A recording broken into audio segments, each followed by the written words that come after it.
Europeans first set eyes on New Guinea in the 1500s, but it was not until 1930 that outsiders braved the interior. They were looking for gold. Along the way, they encountered butterflies as big as dinner plates, tree-climbing kangaroos, giant insects, and creatures so beautiful they were named birds of paradise. But on this island of mountains and ice, heat and rain, the prospectors also made another startling discovery.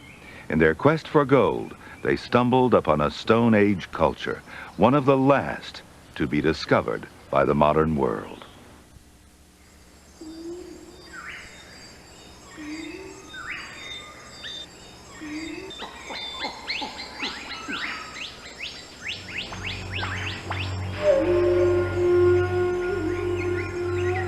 Voices echo in these forests, voices strange and unexpected.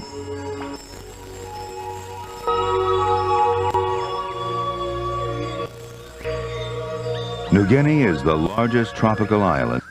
These are the feet of the most dangerous animal to stalk the forest. A flightless bird, the cassowary. It stands as tall as a person and weighs 110 pounds. Many a man has been disemboweled by one kick from its powerful claws. Only the most skilled hunter dared stalk this formidable adversary, and if he succeeded, he proudly wore the cassowary's feathers in his headdress.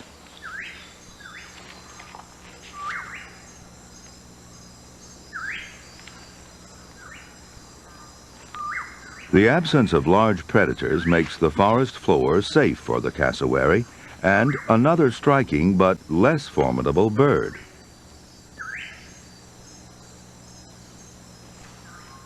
The crowned pigeon.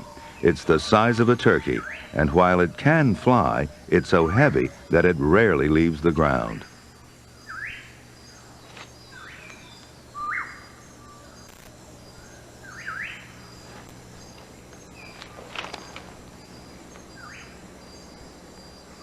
Megapodes, too, are quite big and fly as little as possible.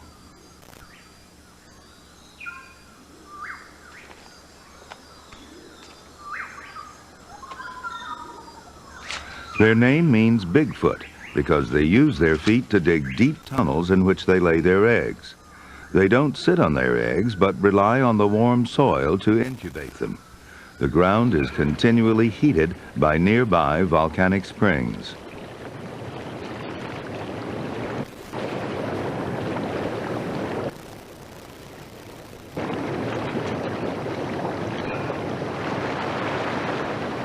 Because there are so few predators here, megapode eggs are left unprotected, but they're not completely safe.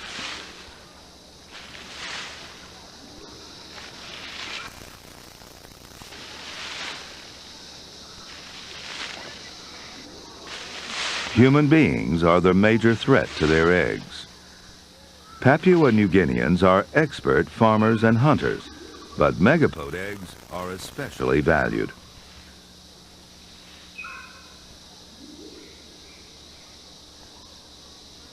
In a land where protein is scarce, these eggs, because of their size, are more coveted than the eggs of other birds. Wrapping them in palm leaves ensures a safe journey back to the village.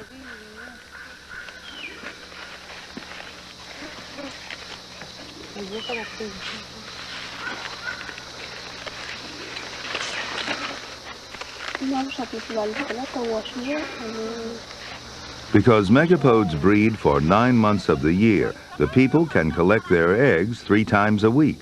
Their annual harvest is nearly 1 million eggs. The megapode population may not be able to withstand such a harvest indefinitely.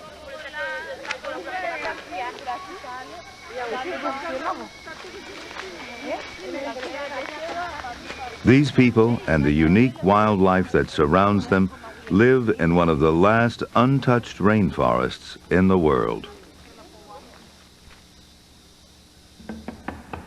In the late 1800s, the age of exploration, New Guinea was still virgin territory. Its climate its harsh terrain, its hostile people, all kept outsiders away.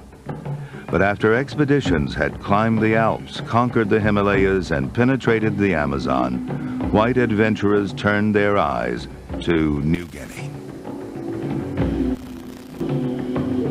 The Dutch grabbed the western half of the island, and the Germans, the British, and the Australians fought over the rest. After establishing themselves on the coast, the Europeans began to look inland. One early naturalist spoke in awe of the place as he wrote, "The very mention of being taken into the interior of New Guinea sounds like being allowed to visit the enchanted regions of the Arabian Nights."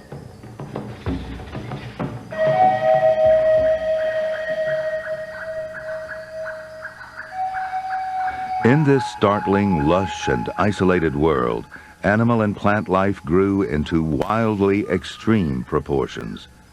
Naturalists swarmed to New Guinea, eager to record everything.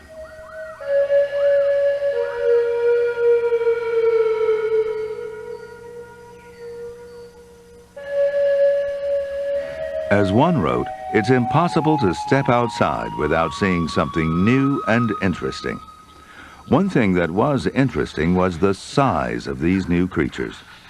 This stick is really an insect, almost 12 inches long.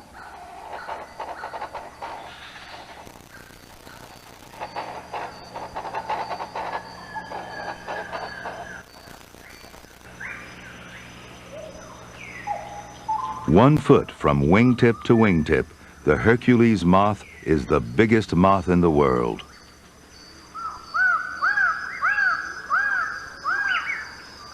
Bird-winged butterflies also glide on giant wings. With a wingspan of 10 inches, they're the world's largest butterflies.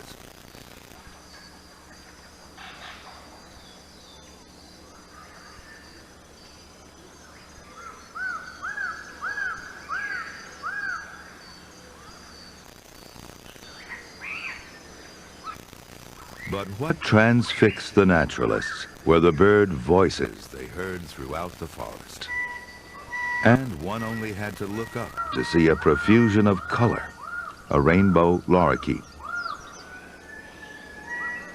a great cuckoo dove. The natives believed if one dreamed of lorikeets or doves, one is dreaming of men. But to dream of women, one must have dreams of the birds of paradise. There are 38 species in the world, and most of them are found in New Guinea.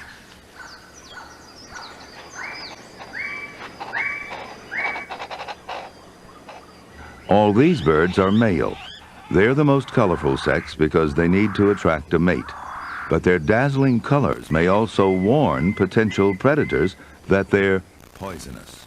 New Guinea is the only place on Earth where scientists have discovered deadly toxins on a bird's feathers.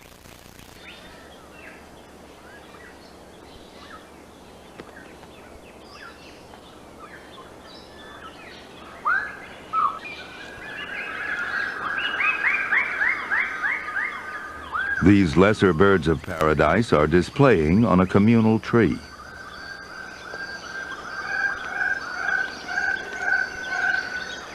The dull brown female flies in and out, sizing up her possible suitor.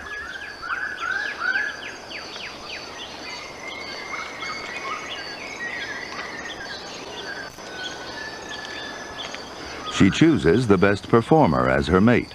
Usually, the first chosen male makes 90% of all matings in that season.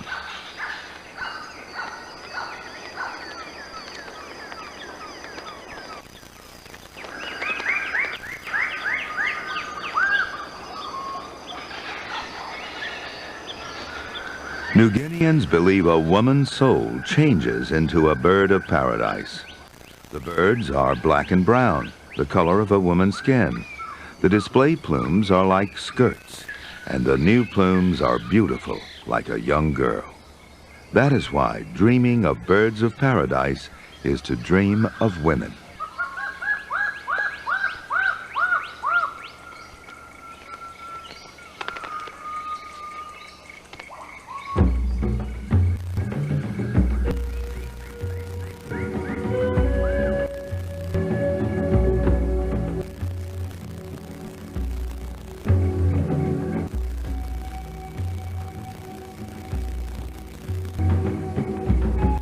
the sun sets, the island's most unusual and secretive animals awaken.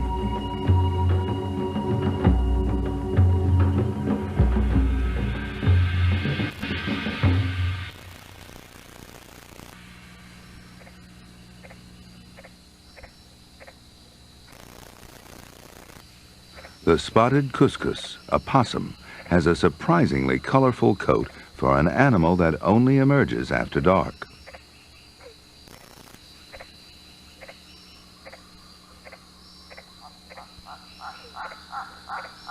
Once New Guinea was connected to Australia, and that means there's a wide variety of marsupials stranded on this island, up in trees or living on the ground. This ground cuscus spends the day hiding in a hollow tree and has now emerged in search of a snack. It eats insects but prefers fruit. In fact, the females have been known to carry fruit back to their dens in their pouches.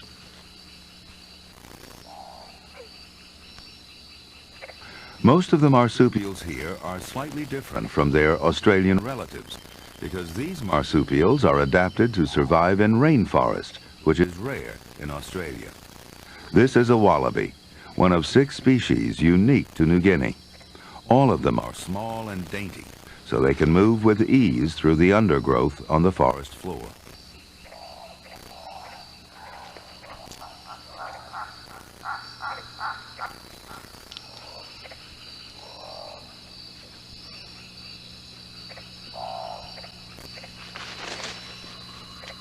This looks like an ordinary mouse, but it too is a marsupial. It's a spiny Echimeptera, a type of tiny bandicoot.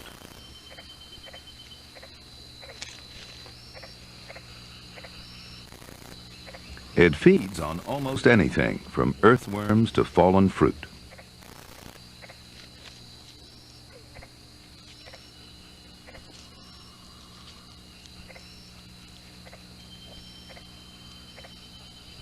Other forest animals are more particular about what they eat.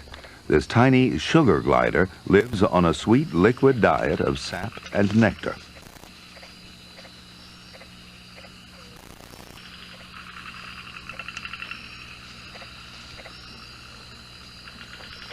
Feeding sites are usually spread far apart. So to get to them, the sugar glider sails from tree to tree.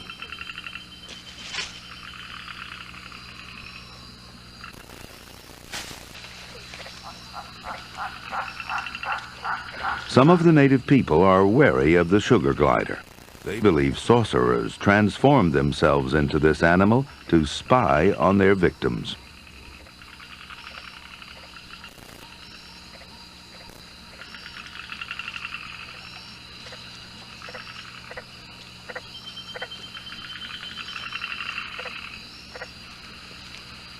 When feasting on the blossoms of a eucalyptus tree, sugar gliders pick up pollen on their fur. As they move to another tree, they pollinate it.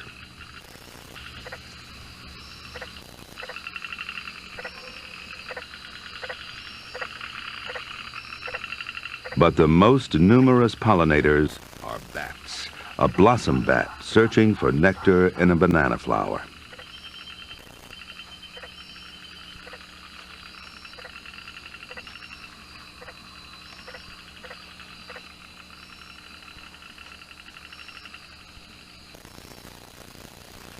Bats arrived from Asia by flying, but many mammals, including carnivores, weren't able to cross the sea. So, some of the most significant predators are snakes.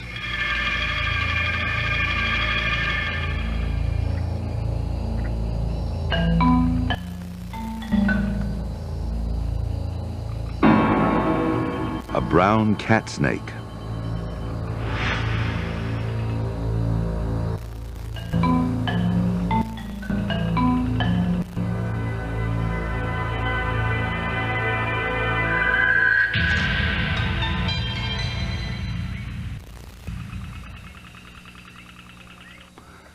Another night creature, a land crab. In most of New Guinea, rain falls constantly, soaking everything. Explorers not only suffered from the heat, but could only travel at a snail's pace as they slid and tumbled through the mossy undergrowth. These humid conditions, however, are ideal for land crabs, and New Guinea is crawling with them. Land crabs scavenge vegetable matter from the forest floor, and their diet serves them well. Some grow to the size of footballs.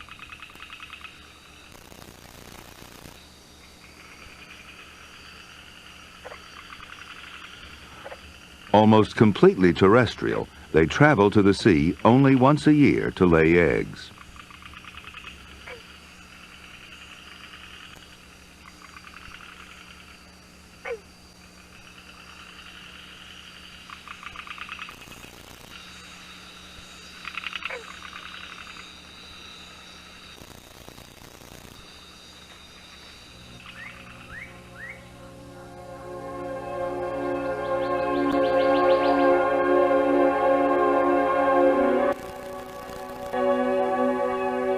In the 1930s, Papua New Guinea was still a territory of Australia.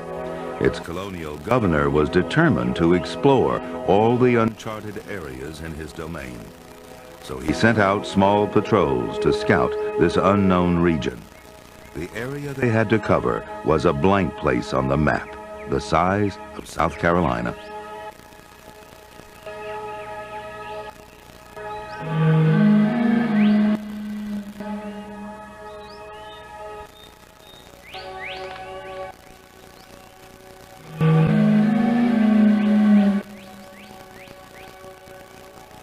At the same time, gold prospectors were braving the journey inland in hopes of making their fortunes.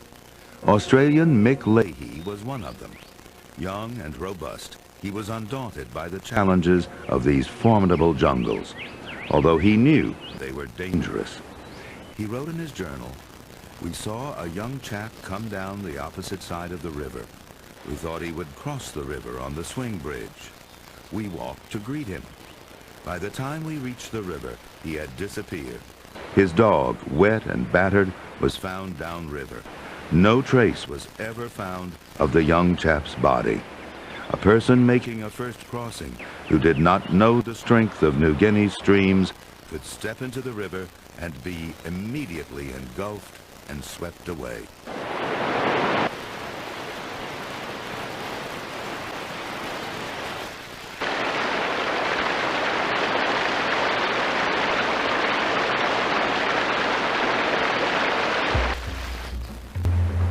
Water has been a major force in shaping this island's dramatic landscape.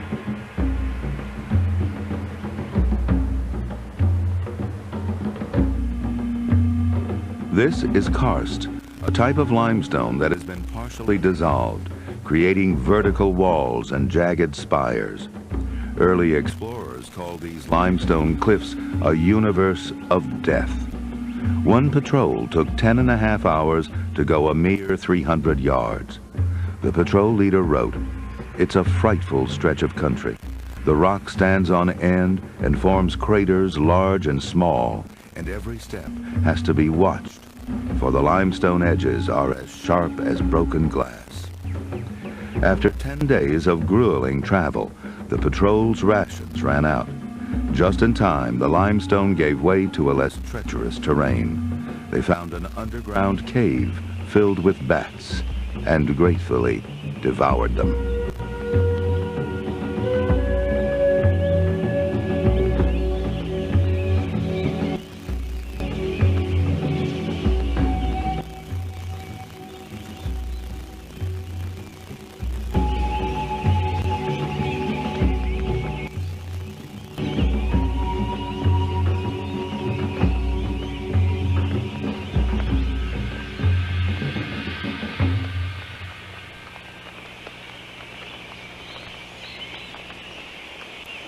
The patrols never canvassed all of this forbidding territory. Even today, many of these rocky strongholds remain completely unexplored.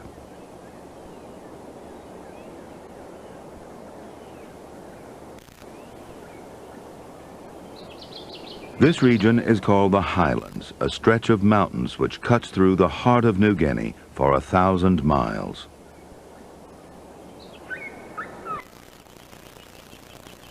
In 1930, Mick Leahy was the first to penetrate these peaks. He was on a quest for gold, but he discovered much more. He hired coastal natives to carry guns, medicines, and most importantly, a 16mm movie camera.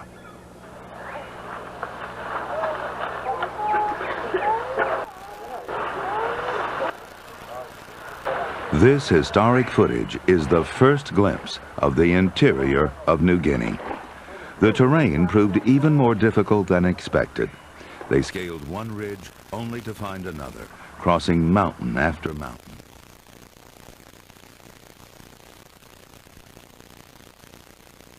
After days of tough travel, they looked across a valley and were startled at what they saw.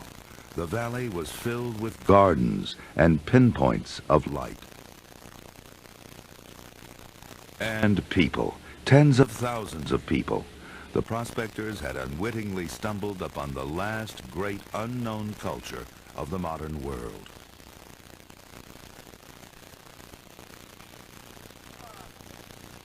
Through the gift of the camera, we're able to see a people encountering the outside world for the first time. To people who used stone tools, who had never seen metal, who didn't know what a wheel was, these newcomers brought a whole wealth of treasures with them. The New Guineans called the white men, men of all things. Leahy showed them a wind-up gramophone. I'm looking on the bright side, so I'm walking in the shade, picking up for the best, looking on the bright side of life. I'm waiting for the right tide, and if luck comes to my aid, giving me a break, I shall be away, looking The people thought the gramophone was a box full of ghosts. And having no previous experience of white skin, they also believed the Australians themselves were spirits, probably ghosts of their own ancestors, and therefore friendly. on the bright side, so today's all care and strife, I can wear a grin, keeping But on later visits, the Highlanders were less in awe of strangers, and the prospectors feared for their lives. They frequently used their guns to demonstrate their destructive strength.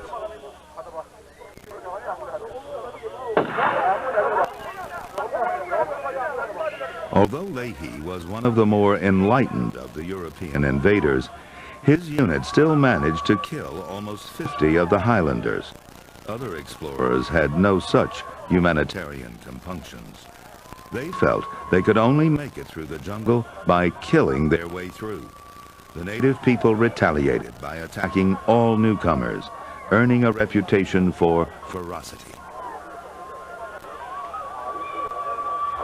In spite of outside influence, the fierce Highland people maintain their traditional lifestyle to this day. These are the Dani, the last major Highland tribe to be discovered in New Guinea. They live in the western half of the island in the Indonesian province of Irian Jaya. The Indonesians tried to force them to give up their traditions, including their unusual penis sheaths. But the Dani refused. This dance celebrates victory in a tribal dispute.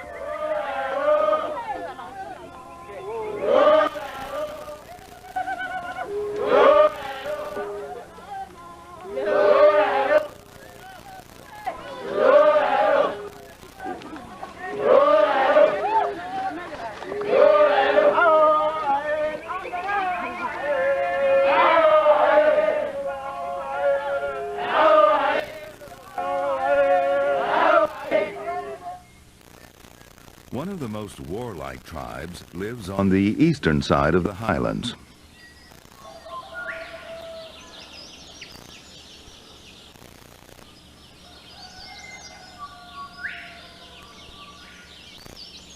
Deep in the forest, smoke rises from the homesteads of the Huli people. Like all highland people, they construct houses that are deliberately low to the ground. This enables a small fire to keep the building and its occupants warm during chilly mountain nights.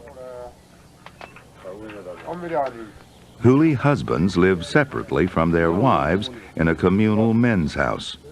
During the evening hours, they socialize and fashion tools from local materials.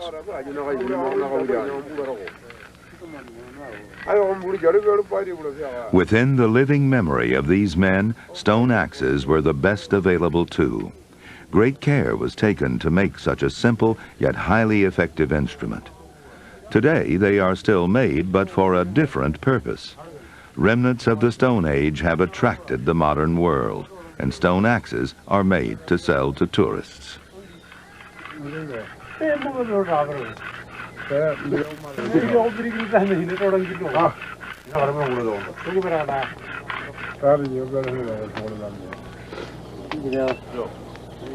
Male solidarity is strong among Huli men. They keep their interactions with women at a minimum. Too much contact is considered potentially dangerous to a man. In this region where fighting is constant, training in the arts of war is their major preoccupation. The Huli also cultivated another form of art.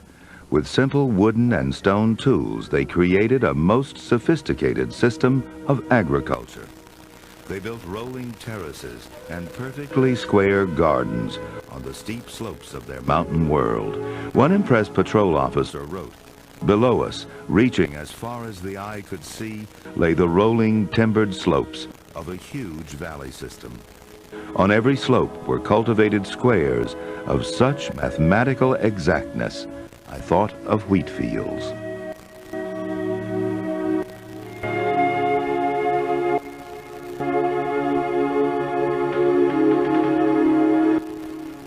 There is archaeological evidence that gardening began here 10,000 years ago.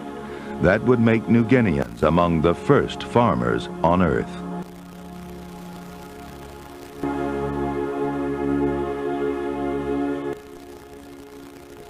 The main food crops were probably sago, coconut, and banana.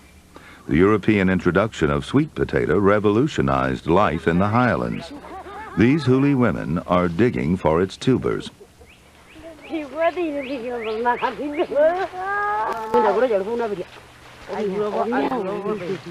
Sweet potato grows in abundance in these poor, cold soils and has become a staple.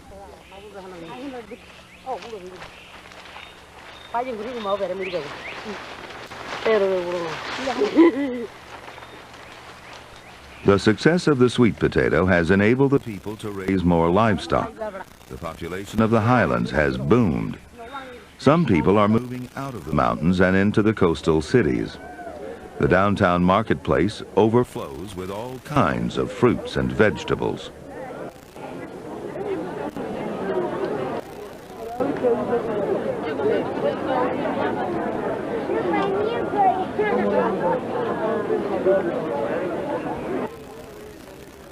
Foods from nearby forests also add to the variety.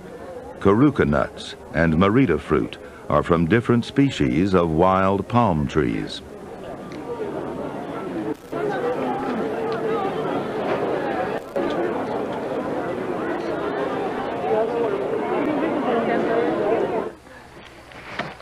A pig in one's garden is like having money in the bank. Pigs have long been prized in the highlands. They're a source of wealth, status, and bargaining power.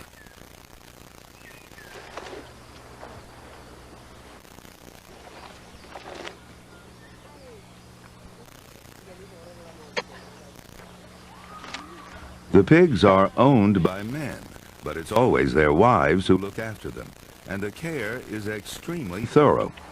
During the day, the pigs accompany the women to work in the gardens, and even at night, they remain by their sides.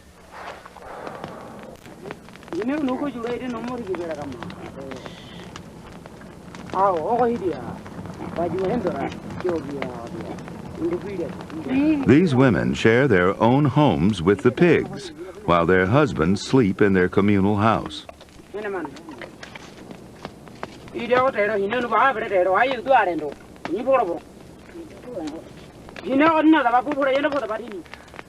The evening meal is roasted sweet potato, to be shared among all the members of the household, human and animal alike.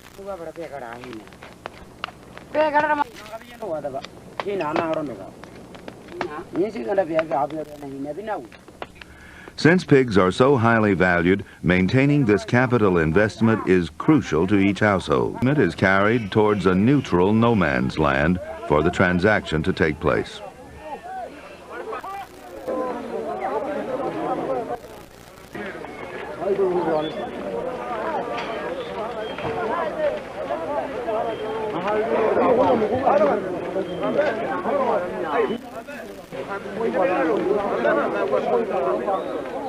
Behind the pork bearers are warriors.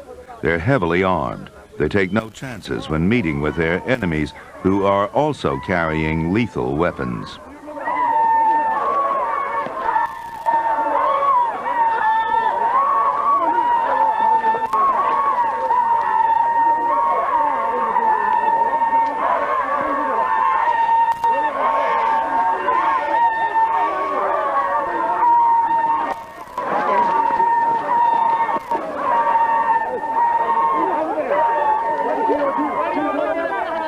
The enemy tribe stops at the exchange site where the pork has been laid out.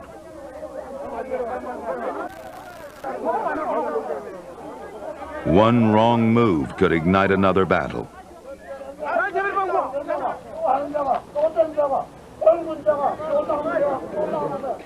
The payment is carefully counted out to avoid any argument.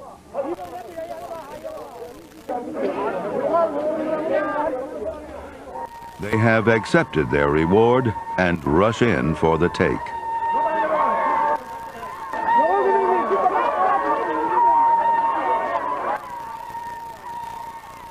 Highland clans settle their own disputes. It's been difficult to police these people according to Western laws. Compensation ceremonies are common in settling everything, from wars to adultery, even car crashes.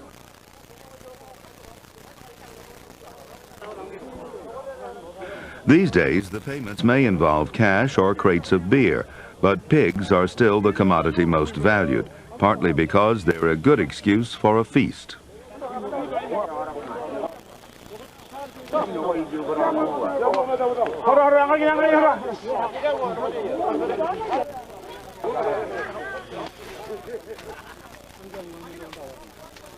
The Huli men have brought with them another prized possession, headdresses made from exquisite bird feathers.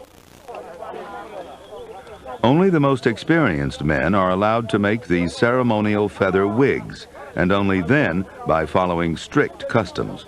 The headdresses are believed to offer ancestral ghosts a permanent place to reside. The headdresses are an integral part of the men's lives, and these warriors often travel far from their homes to obtain the necessary feathers from the birds of paradise.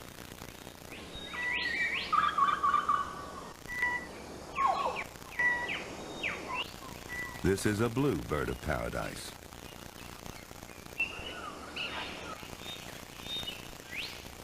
In the early morning, its calls to attract a mate ring through the trees, making it easy to find.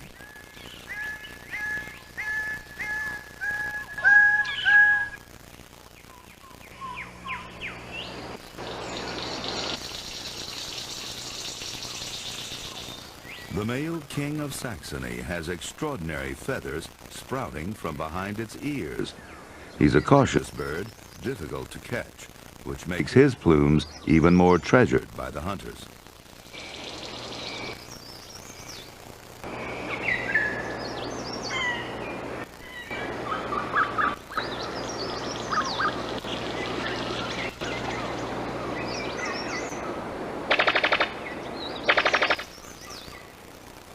A brown sicklebill bird of paradise.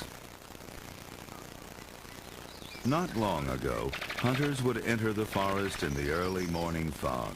They would set traps, then lie in wait in blinds with their bows and arrows.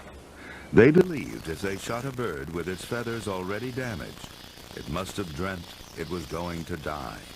So it spoiled its own plumage in preparation for death.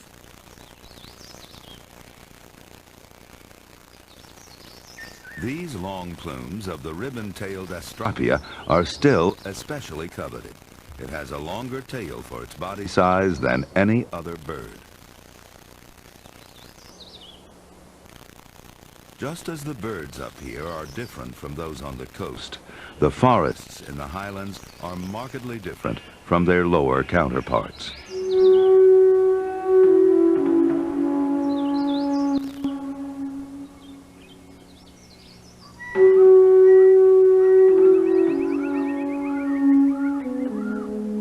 Drops of water dance on the breeze, drenching everything with moisture.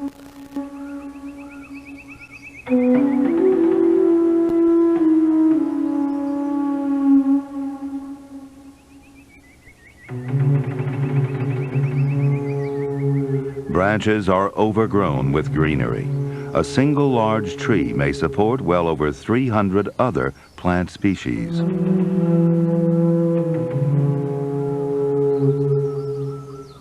Some of them are orchids, which do especially well in the clammy conditions.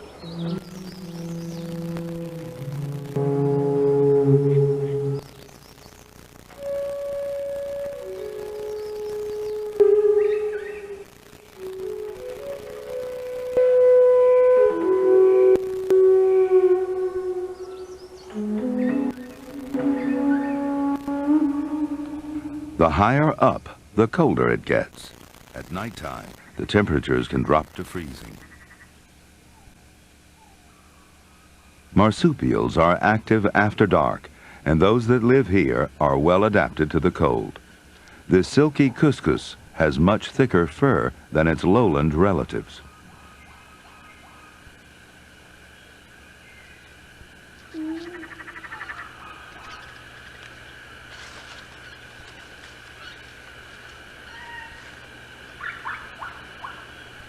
An old native legend holds that this strange mammal could transform into an even stranger one, the long-beaked echidna.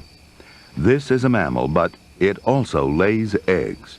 It's related to the only other mammal to lay eggs, the duck-billed platypus. It's spiny like the hedgehog, but the spines are covered in dense insulating fur. The long-beaked echidna is a throwback to the old age of the marsupials. Snuffling along, looking for worms, it's unaware that it's out of step with the rest of the world. The thick carpet of moss hides beetles, but the striped possum has no trouble sniffing them out.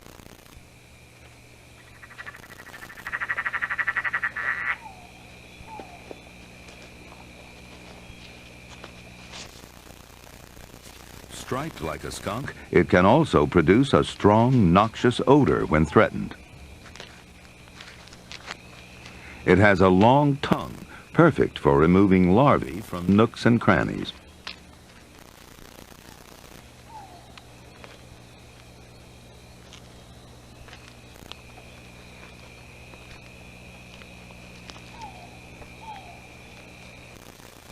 This one has found a meal in a fallen log, a beetle grub.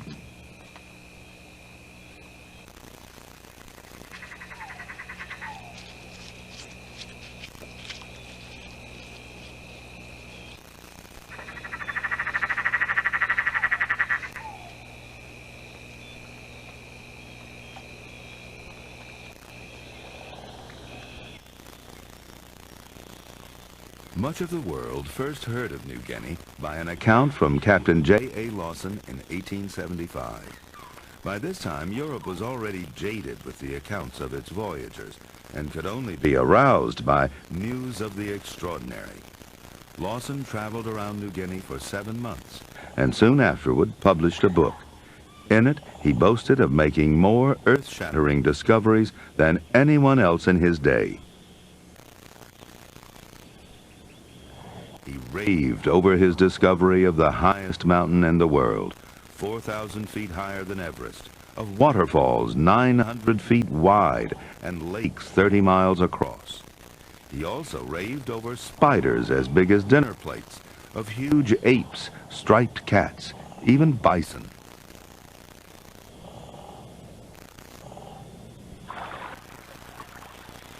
Captain Lawson described ferns with black fronds and trees measuring 84 feet around. There were giant crimson lilies that left their perfume on a person for hours on end. To top it off, he claimed New Guinea was covered with daisies the size of sunflowers.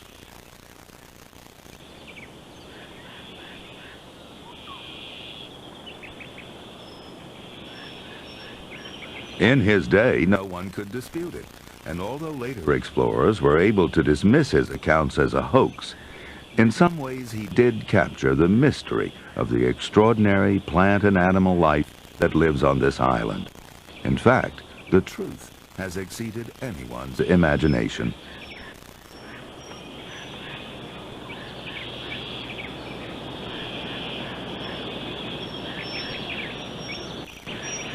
In the quiet woodlands, a black-throated honey-eater takes nectar from an umbrella tree.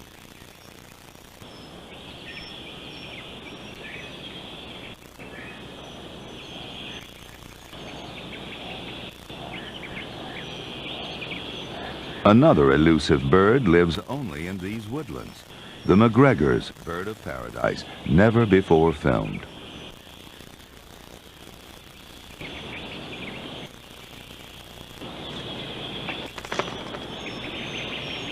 In these high altitudes, there are even parrots, like these plum-faced lorikeets.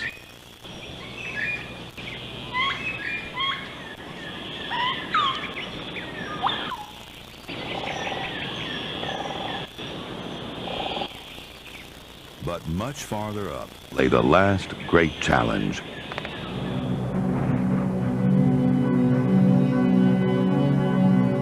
New Guinea's mountains are bold, intimidating, and draw explorers like a magnet. But after many failed attempts, some explorers realize they aren't made of iron, and that it takes great strength and willpower to make it into the clouds. The ultimate conquest is New Guinea's highest mountain, Mount Jaya. At more than 16,000 feet, it's the highest peak between the Andes and the Himalayas.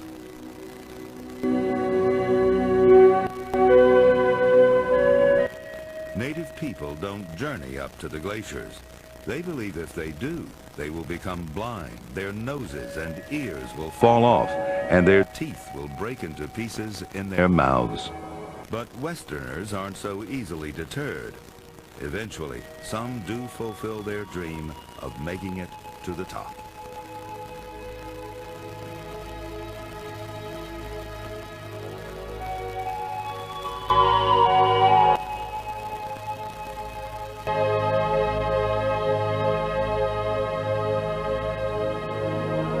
Those who dream of finding a fortune in minerals are not disappointed either. New Guinea is rich in gold, silver, and copper. This used to be a mountain, but now it's leveled, becoming the world's 5th most productive copper mine. It's called Oktedi.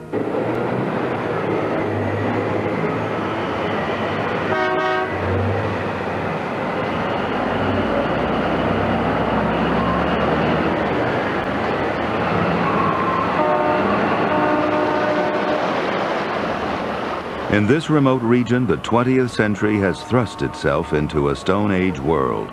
Giant trucks, each weighing more than 100 tons, flatten what was once a pristine landscape.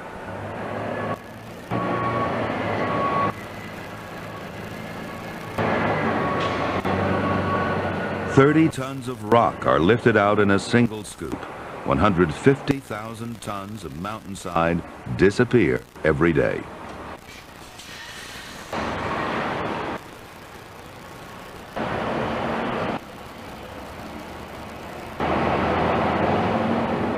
This massive engineering project is hugely profitable. Oktedi has earned Papua New Guinea over 40% of its total export earning. More and more, these mines encroach on native people's homes and land. Sometimes the people rebel and stall the progress of these mines. But the lure for minerals is too strong, and outsiders continue to flood in.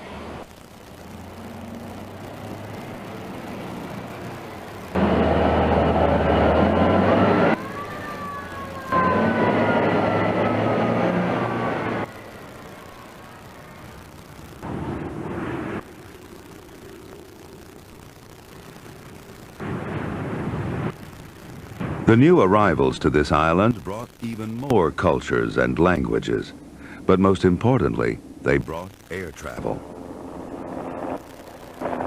Helicopters and planes have been the major force in opening up the highlands.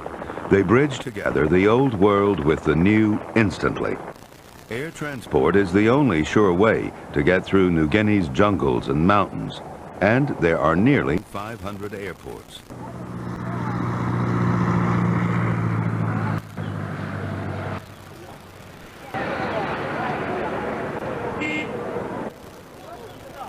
In just one generation, the native people have found themselves confronting a modern, technical society.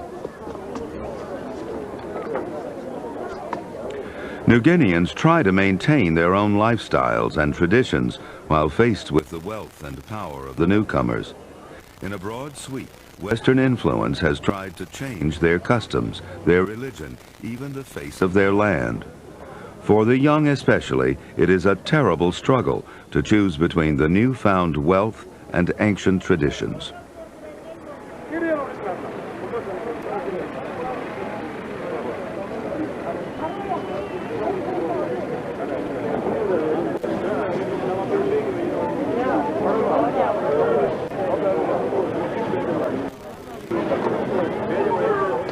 Today, thousands of Highlanders have come out of the mountains and into the coastal cities, and for the first time, people from the coast are meeting people from the interior.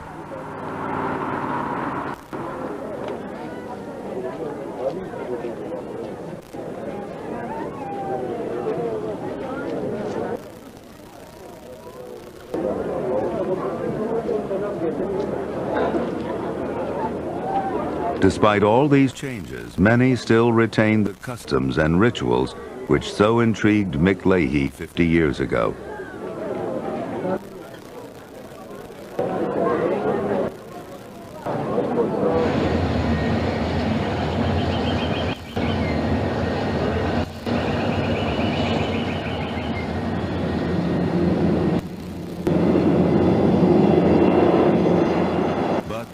The airplane that enabled Leahy to make his fortune.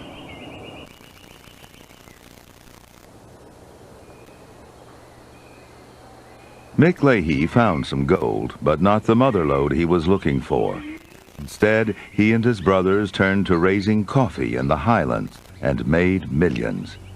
He had 3 children with Highland women, but finally settled down with a European wife. The decades since Leahy's first visit have not been enough to fully explore New Guinea. This island still holds secrets.